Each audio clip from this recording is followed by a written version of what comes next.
अजिबात तेलकट न होणारे, खुसखुशीत गाड्यावर मिळतात तसे बटाटा वडे तयार झालेत. अगदी बाहेर विकतही मिळतात त्याच चवीचा बटाटा वडा आपण इथे तयार केलाय. त्यासाठी साहित्याचं योग्य प्रमाण काय आहे ते आपण या व्हिडिओमध्ये पाहणारच आहोत. तर चला मग गरमागरम बटाटे वडे बनवायला घेऊयात. तर इथे मी अर्धा किलो बटाटे घेतलेत. जर बटाटा गोड चवीचा असेल तर वडे अजिबात चांगले लागत नाहीत. त्यानंतर बटाटा असा 2 भागांमध्ये चिरून घेऊयात. चिरून घेतलेला बटाटा कुकरमध्ये घेऊया. यामध्ये बटाटे बुडतील एवढं पाणी घालूया.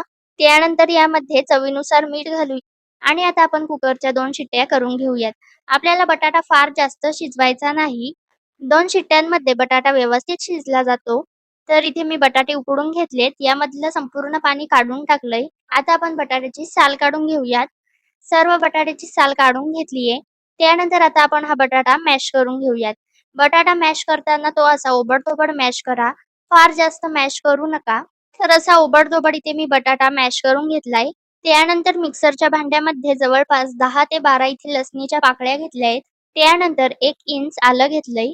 आल्याचे असे छोटे तुकडे करून घेतलेत. सोबत यामध्ये 5 ते 6 हिरव्या मिरच्या घेतल्यात. हिरव्या मिरचीचं प्रमाण तुम्ही तुमच्या आवडीनुसार कमी जास्त करू शकता. जर तुम्हाला वडा जास्त तिखट आवडत असेल तर मिरचीचं प्रमाण वाढवू शकता किंवा जर तुम्हाला वडा जास्त तिखट नको असेल तर मिरचीचं प्रमाण कमी सुद्धा करू शकता. आता यामध्ये पाणी न घालता आपण हे मिक्सरला वाटून घेऊया. फार जास्त बारीक पेस्ट करू नका. छान असं ओबड-धोबड आपण हे मिक्सरला फिरून घेऊयात.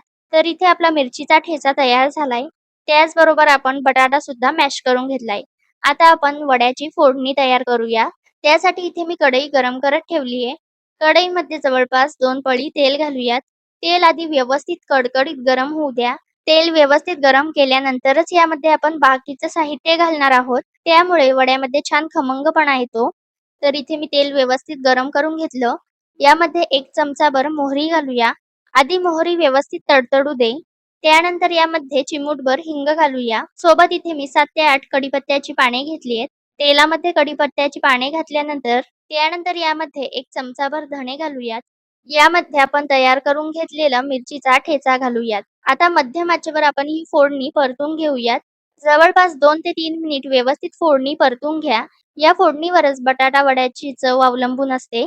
त्यानंतर यामध्ये अर्धा चमचा हळद घालूया. चवीनुसार मीठ.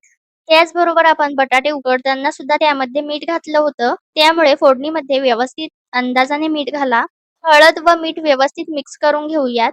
आता हे आपण व्यवस्थित मिक्स करून घेऊया. त्यानंतर यामध्ये मॅश करून घेतलेला बटाटा घालूया. बटाटा घालून घेतल्यानंतर आता व्यवस्थित फोडणीमध्ये हा बटाटा आपण मिक्स करून घेऊयात. तर इथे संपूर्ण बटाटा मी व्यवस्थित यामध्ये मिक्स करून घेतला. आता यावर झाकण ठेवूयात व 2 मिनिटभर आपण एक वाफ काढून घेऊयात.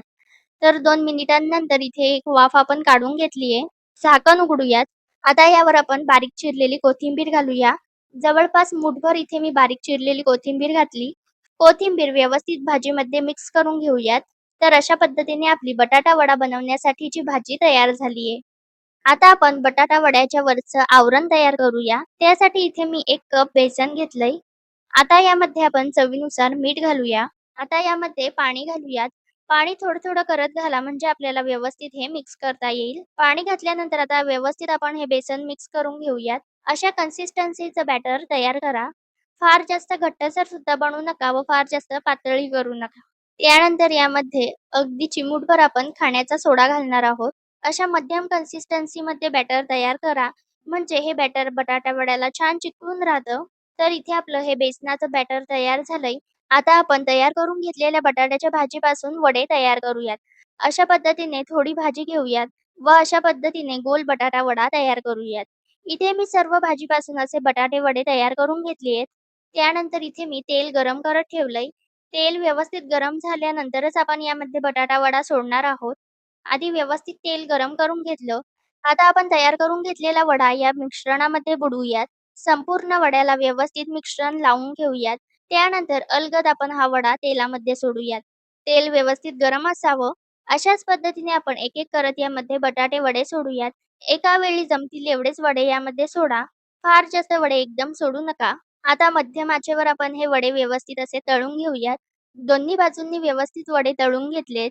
छान असा रंग येईपर्यंत वडा तळून घ्या. तर वडे तळून झाले की काढून घेऊयात. अजिबात तेलकट झालेले नाहीत. अगदी छान खुसखुशीत वडे तयार झालेत. अशाच पद्धतीने उरलेल्या मिश्रणाचे सुद्धा आपण बटाटे वडे तयार करून घेऊयात व याच पद्धतीने बटाटा वडा तळून घेऊयात. तर रेसिपी कशी वाटली ते कमेंट्समध्ये नक्की सांगा व रेसिपी आवडली असेल तर व्हिडिओला लाईक करायला विसरू नका.